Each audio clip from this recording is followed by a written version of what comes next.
Isang masayang linggo ng pagkabuhay mga kapatid. Ngayong araw, tayo ay nakikibahagi sa buong sangkakristyanuhan sa pagdiriwang ng linggo ng pagkabuhay.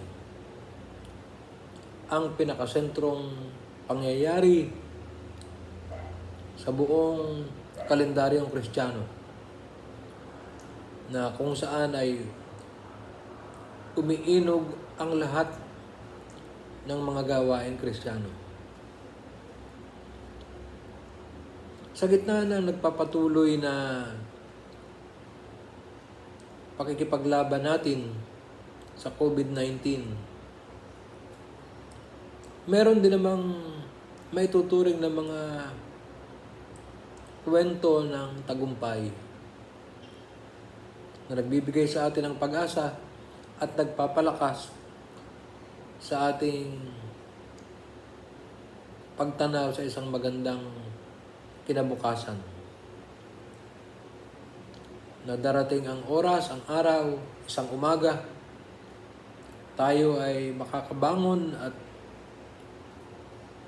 ating magagapi ng lubusan ang kapangyarihan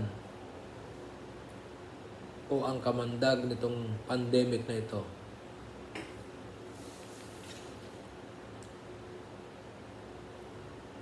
Nakita natin ang dumaraming bilang ng mga tao na na-infect ng virus na ito at gumaling. Nagwagi sila sa kanilang pagkipaglaban sa COVID-19. At ngayon ay wala na sa kanilang mga higaan. Nagpapalakas na lang ng lubos. Tinalo nila ang virus. Nakita natin ang dumaraming mga tao na nag-e-exert ng kanilang kakayanan, ng efforts upang tumulong sa mga nangangailangan. Ang iba ay umaalis sa seguridad, sa sarap ng kanilang buhay, sa kanilang mapayapa at komportableng kalalagayan upang makatulong at makapag-abot ng kanilang ambag para sa pinaka-nangangailangang mga tao. Nakikita natin ang mga individual, mga grupo, mga organisasyon na naghawak-hawak ng kamay para sa isang kolektibong pakikipaglaban sa ating nag-iisang kaaway na tinatawag nating coronavirus. Nakikita natin ang mga bansa na nagpapadala ng kanilang mga medical experts sa pinaka-apektadong mga bansa upang maalalayan sila, matulungan na mapangibabawan itong pandemic na ito.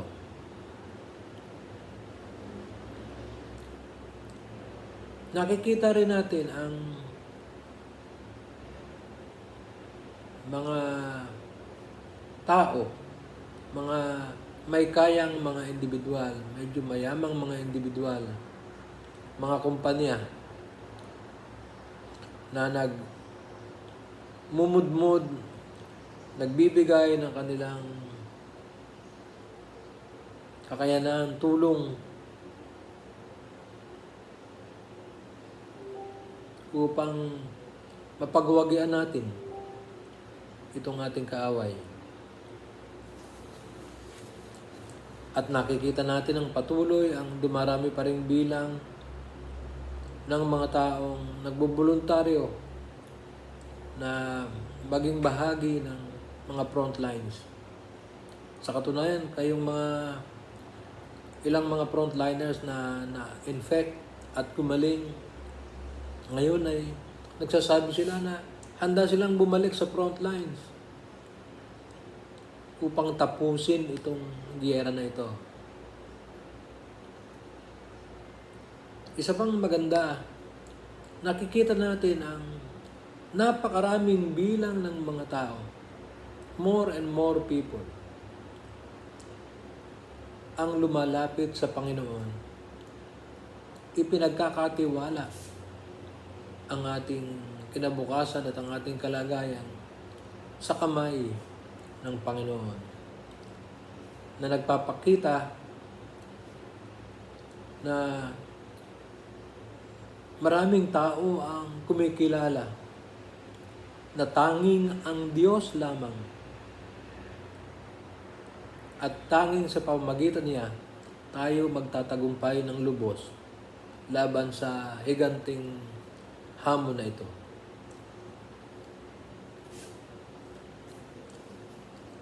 Itong mga bagay na ito, mga kapatid, at marami pa, ay mga istorya ng tagumpay na nagbibigay sa atin ng dahilan upang umasa ng lubos at maging optimistic kahit na sa gitna ng nakakapamighating kalagayan. Ang linggo ng muling pagkabuhay, pangunahin ay istorya ng tagumpay. Kaya nga, nakikibahagi tayo sa deklarasyon ni Apostol Pablo na nagsasabing, magpasalamat tayo sa Diyos na nagbibigay sa atin ng tagumpay sa pamamagitan ng ating Panginoong Jesucristo.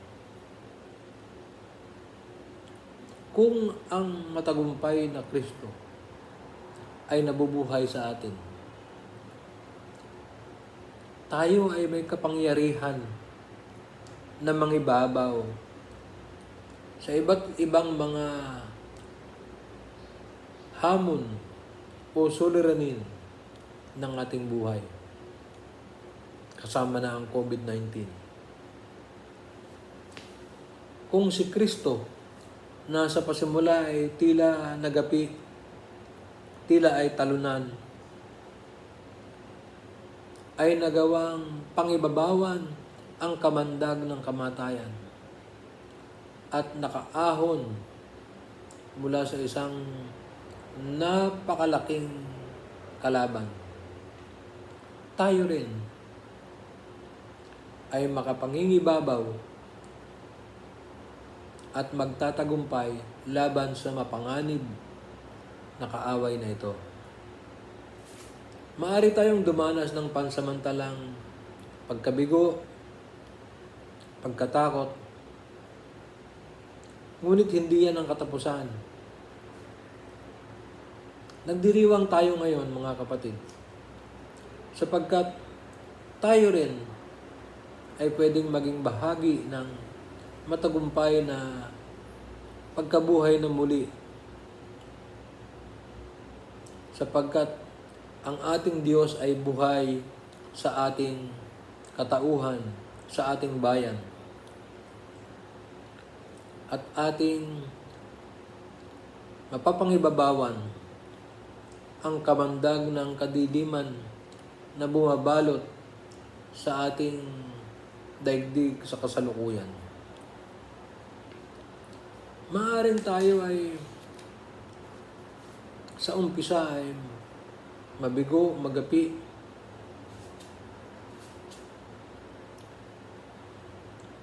panandalian, nagkakaroon tayo ng kawalang pag-asa,